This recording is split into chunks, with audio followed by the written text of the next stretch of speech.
오늘 하루도 주님의 은혜 가운데 승리하는 삶이 되시기를 바랍니다. 영적 승리를 이루고 나서 우리들의 마음은 어떻게 해야 하는가? 영적 승리. 엘리야는 바알 선지자 450명과 영적 전쟁을 합니다. 그리고 승리하였습니다. 승리하였는데 그 승리의 은혜보다 그 다음에 벌어진 것은요, 이러한 사건이죠. 19장 2절입니다. 이세벨이 사신을 엘리야에게 보내어 이르되 내가 내일 이맘때에는 반드시 내 생명을 저 사람들 중 한 사람의 생명과 같게 하리라. 그렇게 하지 아니하면 신들이 내게 벌 위에 벌을 내림이 마땅하니라 한지라. 아멘. 영적 대승을 거두었습니다. 그리고 하나님께서 비를 내리시는 사건을 그들은 경험하였습니다. 하늘에서 불이 내려와 이 번제단을 태웠습니다. 와우, 엄청난 사건이었죠. 그래도 불구하고 아합은 믿음이 없습니다. 그러한 영적 사건, 엄청난 사건을 이 엘리야도 경험했습니다. 그런데 사람의 말 한마디 때문에 낙심하는 게 인간입니다. 엘리야는 위대한 선지자입니다. 그래도 불구하고 사람에게 들려지는 말 때문에 낙심할 수 있습니다. 이것이 우리들의 모습이라는 거예요. 목사님 저는 괜찮습니다. 아니에요, 저도 그래요. 저도 사람의 말 한마디 때문에 때로는 흔들리고 낙심하는 그런 모습이 있어요. 우리 모두 다 그런 삶이라는 거예요. 이 엘리야가 위대한 선지자이지만 하나님의 능력의 종이지만 이 말 한마디 때문에 낙심하여 어떻게 말합니까? 4절이요. 자기 자신은 광야로 들어가 하룻길쯤 가서 한 로된 나무 아래에 앉아서 자기가 죽기를 원하여 이르되 여호와여 넉넉하오니 지금 내 생명을 거두시옵소서. 나는 내 조상들보다 낫지 못하니이다 하고. 아멘. 이것이 우리들의 마음이잖아요. 많은 은혜와 능력을 경험했음에도 불구하고 문제 하나 때문에 하나님 나 죽겠어요. 하나님 나 죽을 것 같아요. 아니 저 죽여주세요. 이런 것이 우리들의 모습이라는 거예요. 누구나 신앙으로 흔들릴 때 있습니다. 은혜를 경험하지 않았기 때문에 아닙니다. 많은 은혜 경험했고요, 주의 능력도 경험했습니다. 주의 음성도 들었습니다. 하나님의 임재도 경험합니다. 그러나 때로는 그 한 사람의 말 한마디 때문에 이렇게 고백하는 우리들의 모습이라는 거예요. 근데 여기에 머물러 끝나요. 여기서 멈췄으면 우리의 믿음은 끝나버리는 거예요. 그런데 이 엘리야가 어떻게 이 문제를 이겨냅니까? 이 문제를 이기는 방법, 그것은요, 하나님 앞에 자신을 내어놓았다는 사실이죠. 내 감정에 이끌려서 나아가는 것이 아니라 여호와께 구하는 그의 모습입니다. 하나님 저 힘들어요. 하나님 저 어려워요. 하나님 저 죽을 것 같아요. 이것이 세상에서 이야기하는 것이 아니라 하나님 앞에 내어놓는 그의 모습이었다는 사실입니다. 그럴 때 하나님께서 그를 불러주시고 그를 만지시고 어루만지셔서 그에게 다시 회복의 은혜를 주십니다. 낙심될 때에 하나님 앞에 서 있는 사람은요, 그 사람은 반드시 일어납니다. 그러나 낙심될 때에 내 감정에 끌려가면요, 그 사람 회복되기 정말로 힘들어요. 엘리야의 삶을 통해서 우리에게 주는 은혜는 무엇입니까? 그럼에도 불구하고 하나님을 붙드는 신앙이요, 내 감정으로 나아가는 것이 아니라 하나님의 말씀에 붙들린 삶, 이것이 바로 엘리야의 아름다운 모습이었죠. 그래서 그는 가뭄의 때를 이겨냅니다. 우리에게도 영적 가뭄의 때는 옵니다. 육적 가뭄의 때는 옵니다. 이 가뭄의 때를 어떻게 이겨낼 것입니까? 17장입니다. 17장 9절입니다. 너는 일어나 시돈에 속한 사르밧으로 가서 거기 머물라. 내가 그곳 과부에게 명령하여 내게 음식을 주게 하였느니라. 아멘. 평소에도 과부는 먹고 살기 힘든 사람들입니다. 고아, 과부, 나그네, 이 사람들은요, 어쩌면 궁핍한 사람들, 힘든 사람들, 어려운 사람들을 총칭하는 것이 고아, 과부, 그리고 나그네, 이 사람들입니다. 그래서 하나님께서 이스라엘 백성들에게 이들을 좀 잘 대접해라, 후원해줘라, 도와줘라, 공개하라 라고 말씀하고 있는 거죠. 그런데 역이 돼버린 겁니다. 이 가뭄, 지금 많은 시간이 가뭄으로 지금 이스라엘 백성들이나 이 사르밧도 마찬가지죠. 시돈에 속한 사르밧도 가뭄 속에서 어려워합니다. 그래서 이 사르밧 과부의 형편은 어떻습니까? 이제 한 움큼의 밀가루를 가지고 떡을 만들고 빵을 만들고 그것으로 마지막 먹고 죽음을 준비하고 있는 이 과부, 그것이 어쩌면 이 시대의 우리들의 모습일 수도 있어요. 많은 가뭄의 시대를 만납니다. 영적 가뭄의 시대에서요, 만족감이 없고 행복함이 없습니다. 육적인 가뭄을 통해서 다들 힘들다, 어렵다, 죽겠다라고 말해요. 매스컴을 켤 때마다 나오는 것은요, 늘 부정적인 모습이에요. 힘들다, 어렵다. 아니 지금은 뭐 경제도 어렵고 다 어려워요. 좋을 때 별로 없었던 것 같아요.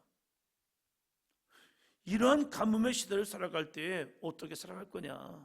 하나님은 엘리야에게, 과부에게 명령하여 내게 음식을 주게 하였느니라. 완성형이에요. 그러나 완료된 건 없었습니다. 그가 과부를 만났잖아요. 우리가 너무 잘 아는 말씀이기도 하잖아요. 그럴 때 이 엘리야가 그 여인에게 내 손에 떡 한 조각을 내게로 가져오라 명령합니다. 이게 말이 됩니까? 당신이 나 언제 봤다고 나한테 가져오라고 말합니까? 이건 말이 안 돼요. 그럴 때 엘리야가 이렇게 말하지요. 13절이요. 엘리야가 그에게 이르되 두려워하지 말고 가서 내 말대로 하려니와 먼저 그것으로 나를 위하여 작은 떡 한 개를 만들어 내게로 가져오고 그 후에 너와 내 아들을 위하여 만들라. 아멘. 이게 순종이죠. 순종은 내가 할 거 다 하고 내 시간 다 쓰고 내가 가지고 있는 물질 다 쓰고 그리고 내 힘 다 하고 나서 하나님께 드릴게요, 이게 아니잖아요. 예배자가 되기 위해서는요, 힘도 남겨둬야 합니다. 세상에서 힘 다 쓰고 나서 교회 오면요, 힘 빠져요. 그래서 힘들다 어렵다고 말합니다. 아니에요. 내 일은 그래도 남겨놓고 할지라도 하나님 앞에 예배 드릴 수 있는 힘은 남기고 와야 합니다. 어떤 분은 그래요. 하나님, 저 물질 없어서 드릴 게 없어요. 내 거 쓰다 보니까 다 없는 거죠. 그래서 하나님께서 우리에게 하시는 뭡니까? 너희는 먼저 그의 나라와 의를 구하라. 먼저예요, 먼저. 그래서 이 주일의 개념이 무엇입니까? 일주일을 살아가면서 첫날, 첫 시간, 첫 믿음 하나님께 드려지는 거죠. 그래서 우리는 부활의 공동체가 되어서 일주일의 첫 시간, 주일, 월, 화, 수, 목, 금, 토가 되잖아요. 주일 첫 시간을 하나님께 드려지기 시작하는 겁니다. 그리고 나서 하나님, 이 은혜 주신 이 힘으로 한 주간을 살아가겠습니다라고 말합니다. 건강한 사람은요, 아침을 맛있게 잘 먹는데요, 살 빼기 위해서 아침 안 먹는다는 사람은 이건 잘못된 거라는 거예요. 해가 뜨고 일과가 시작되면 아침 먹고 그 힘을 가지고 살고 저녁을 일찍 먹고 끝내라. 그래서 그 시간을 공복의 시간을 만들어라. 아침의 시간에 힘을 얻도록 나가는 거죠. 그러면요, 건강해진다는 거예요. 이 우리가 새벽 시간, 이 첫 시간을 함께 드리는 이유는 무엇입니까? 먼저 하나님께 기도하고 나의 시간을 드리고 나의 믿음을 드리고 헌신을 드림을 통해서 하나님, 이 하루도 주님과 동행하겠습니다라는 아름다운 믿음의 고백이죠. 엘리야가 한 꿈에 밀가루밖에 없는 그 여인을 향하여 마지막 자신의 아들과 그 음식을 나누어 먹고 죽음을 준비하고 있는 그 여인을 향하여 두려워하지 말고 가서 내 말대로 하려니와 먼저 그것을 나를 위하여 작은 떡 한 개를 만들어 내게로 가져오고 그 후에 너와 내 아들을 위하여 만들라. 그리고 먹으라는 거예요. 아니, 당신을 먼저 주면 나 없는데, 이게 가뭄의 시대잖아요. 시간의 가뭄 속에 살아가요. 교회 나오세요. 야, 교회 나와라 하면요, 청년들이 이런 말이에요. 목사님, 시간이 없어요. 바쁜 일상을 살고 저도 쉬어야죠. 맞아요. 시간이 없다고 얘기를 해요. 쉬어야 한다고 얘기해요. 쉬어야죠. 언제 쉬는 겁니까? 밤에 쉬는 거예요. 게임하지 아니하고 핸드폰 안 하면요 쉴 시간이 얼마나 많은데요. 많아요. 그런데 시간이 없대요. 없지요. 왜요? 핸드폰에 빠져 있고 이 게임에 빠져 있고. 지금 우리 집 앞에 있는 청년들도 얼마나 밤새도록 뭐 소리 지르고 뭐하고 하는데요. 시간 없지요. 왜요? 내 육신의 정욕과 만족감을 위해 살다 보면 시간 없는 거예요. 그러나 하나님께 먼저 시간을 드리는 겁니다. 이것이 온전한 믿음이라는 거예요. 여인은 생각했을 겁니다. 야, 이거 이 사람 갖다 주면 나 먹을 것도 없고 내 자녀도 먹을 게 없는데, 이게 가뭄의 시대라는 거예요. 이 가뭄의 시대에 엘리야는 아니 먼저 나를 위하여. 근데 그것이 하나님의 말씀이었다는 사실이에요. 그럼 어떻게 하십니까? 14절이죠. 이스라엘의 하나님 여호와의 말씀이 나 여호와가 비를 지면에 내리는 날까지 그 통에 가루가 떨어지지 아니하고 그 병에 기름이 없어지지 아니하리라 하셨느니라. 아멘. 가뭄의 시대를 이기는 유일한 방법, 그것은 말씀의 순종입니다. 그러면 이겨냅니다. 왜요? 하나님은 살아 계시기 때문입니다. 그 살아계신 하나님을 믿기를 주의 이름으로 축원합니다. 시간도 물질도 헌신도 건강도 하나님 앞에 먼저 드려지는 거예요. 그러면 없어져야 맞잖아요. 그런데 놀라운 것은 그 통에 가루가 떨어지지 아니하고 그 병에 기름이 없어지지 아니하리라. 이 약속의 말씀이 사르밧 과부, 그것도 이방 여인, 시돈 어디입니까? 이세벨의 고향이죠. 우상 숭배가 엄청난 곳입니다.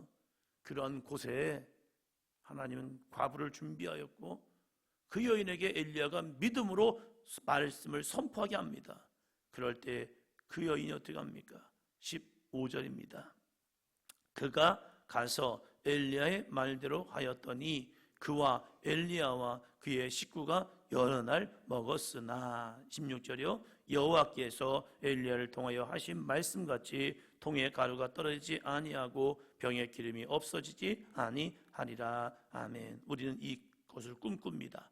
통에 가루가 떨어지지 아니하고 병에 기름이 없어지지 않는 꿈을 꿉니다. 소망을 갖습니다. 그런데 앞에 먼저 자신의 죽음, 내 아들이 내가 먹기 위해서 그것을 먹는 것이 아니라, 내가 먼저 살기 위해서 먹는 것이 아니라 여호와의 말씀에 순종하는 믿음이 있어야 통에 가루가 떨어지지 아니하고 병의 기름이 없어지지 아니하거든요. 그런데 우리는 전후를 바꿔버려요. 하나님, 제 통에 가루가 떨어지지 아니하고 병의 기름이 없어지지 않으면 내가 하나님께 드릴게요. 아니, 그건 믿음이 아니야. 믿음이란 것은 무엇입니까? 네가 마지막 그것을 어떻게 쓸 거냐, 나에게 마지막 남은 시간을 어떻게 쓸 거냐, 나에게 마지막 물질을 어떻게 쓸 거냐, 나에게 마지막 남은 건강을 어떻게 쓸 거냐, 이것이 믿음이지요. 이 믿음을 여호와께 드릴 때에 여호와는 우리를 통하여 이 가뭄의 시대에 주님께서 정말로 약속하신 말씀처럼 여호와께서 엘리야를 통해 하신 말씀 같이 이루어지는 은혜가 주어질 줄로 믿습니다. 그러면 이 모든 것을 너에게 더하여 주시리라. 이 거룩한 주의 말씀이 임하는 삶이 될 줄로 믿습니다. 오늘도 그가 가서 엘리야의 말대로 하였더니, 순종하였더니, 이것이 기적이죠. 성경은 우리에게 여호와의 말씀을 들으라고 말합니다. 그리고 그 들은 말씀에 순종하라고 말합니다. 순종할 때 하나님은 반드시 우리에게 기적과 능력을 행하여 주십니다. 우리의 마음속에 주어지는 하나님의 감동, 우리의 귀에 들려지는 하나님의 음성, 내 입술을 통하여 선포하는 하나님의 거룩한 영광의 믿음의 고백, 이것을 먼저 행하라. 그러면 너에게 이 가뭄의 시대에 풍성하도록 역사하는 능력을 주리라. 이 시대에도 많은 사람들이 부정적인 믿음의 삶을 가지고 살아갑니다. 안 된다고, 못한다고, 할 수 없다고. 그러나 이 시대를 봐도요, 여전히 하나님의 살아계실 믿고 믿음을 나가는 사람들 통해서는요, 그 교회를 통해서는요, 그 믿음의 성도를 통해서는요, 오늘도 주님은 일하시고 계시다는 사실입니다. 이것이 믿음이라는 거죠. 오늘 우리에게도 이러한 거룩한 믿음, 현실을 바라보는 믿음이 아니라 여전히 우리 가운데 살아계셔서 우리 가운데 역사하시는 하나님을 향한 믿음, 이 믿음이 엘리야와 같이 있고 때로는 낙심되고 힘들고 어려울 때에 여호와 앞에 서서 주님의 주시는 힘과 능력으로 일어나 우리에게 맡겨진 믿음의 여정을 승리함으로 가는 저와 여러분이 되기를 주의 이름으로 축원합니다.